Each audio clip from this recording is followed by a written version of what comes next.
solid na tambayan ng mga cyclist. Maiksi pero challenging na ride at masarap na lugaw. Tara, samahan nyo kami. Maaga pa lang ready na kami. Mula SM Mangono, chill ride lang hanggang makarating sa stoplight na to dahil hanap ng tropang challenge. Sa East Ridge kami dumaan. Maiksi pero brutal ng ahon dito. Kaya kanya-kanya ang pacing para lang makaabot sa tuktok. Ang fulfilling na experience dahil mahirap ang ahon. Pagdating sa gate ng East Ridge, selfie muna. Shoutout sa mga nakasabay namin. May entrance fee na 30 pesos. Bago lumabas, dumaan kami sa Coffee Rush para magdikit ng sticker.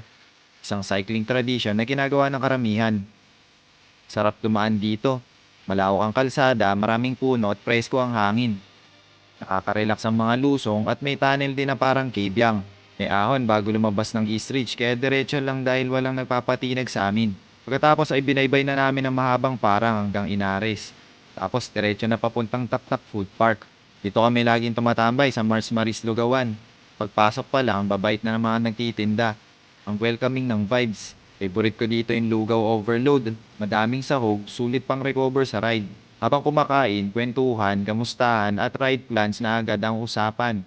Hanap po ay solid na ruta at chill na tambayan. Try nyo dito. Yun lang, salamat sa pagsama. Kita-kits ulit sa next ride.